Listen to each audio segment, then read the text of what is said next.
নমস্কার বন্ধুরা, কেমন আছেন? আশা করি সকলে ভালো আছেন। এই মুহূর্তের ব্রেকিং নিউজ বলা যেতে পারে, কেননা বলছি 2014 সালের টেট নিয়ে কিন্তু জলঘোলা শেষ নেই।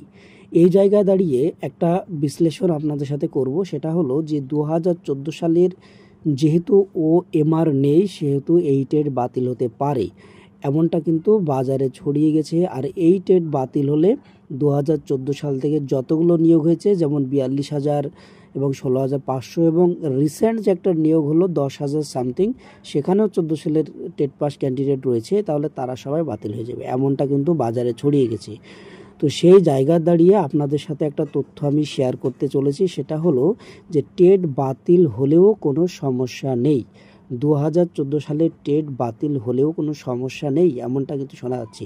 সেই জায়গা দাঁড়িয়ে যে যারা ইন সার্ভিস টিচার আছেন, তাদের মধ্যে যে আলোচনাটা হলো বা আলোচনাটা হচ্ছে, সেখান থেকে কিছু তথ্য উঠে আসলো। তারা যেটা বলতে চেয়েছে, 2014 সালের টেট বাতিল হলেও যারা চাকরি পেয়ে গেছে তাদের কোনো সমস্যা হবে না।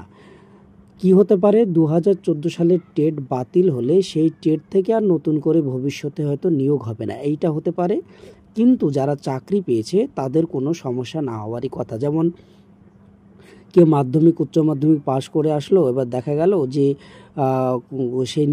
সেই মাধ্যমিক পরীক্ষাটাতে কোনো সমস্যা ছিল, তাহলে সেই মাধ্যমিক পরীক্ষাটা কি বাতিল হয়ে যাবে? তা নয়। যে ক্যান্ডিডেট কোনো দুর্নীতি করলে তার রেসপেক্টে তার ক্যান্ডিডেটসের বাতিল হতে পারে, কিন্তু পুরো নিয়োগ প্রক্রিয়া বা পুরো পরীক্ষাটা বাতিল হয় না।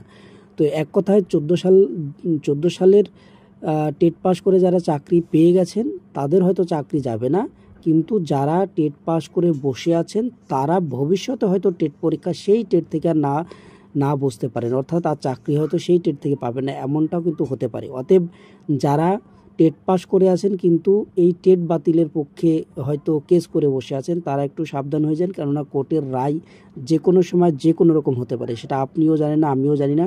কিন্তু ইন সার্ভিস যারা টিচার রয়েছে তাদের মধ্যে এই আলোচনা হচ্ছে যে এটা কখনোই সম্ভব নয়, যারা চাকরি পেয়ে গেছে তাদের চাকরি বাতিল হতে পারে না, কেননা এটা একটা টেট, একটা কোনো নির্দিষ্ট নিয়োগ প্রক্রিয়ার কোনো একটা সিলেকশন প্রসেসের কোনো রিটেন টেস্ট না।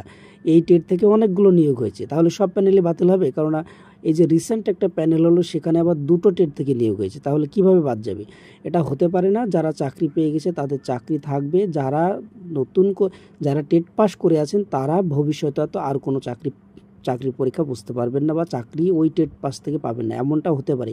অতএব যারা 14 সালের টেটের বিরোধিতা করে টেট পাস করে বসে আছেন অথচ টেটের বিরোধিতা করছেন, তারা সাবধানে থাকুন, কেননা রায় কিন্তু এরকম হয়ে গেলে তারা কিন্তু ভবিষ্যতে সেই টেট থেকে বসতে পারবেন না। এটা একটা আলোচনা ছিল জাস্ট, এই আলোচনা থেকে যদি আপনাদের উপকারে আসে অবশ্যই।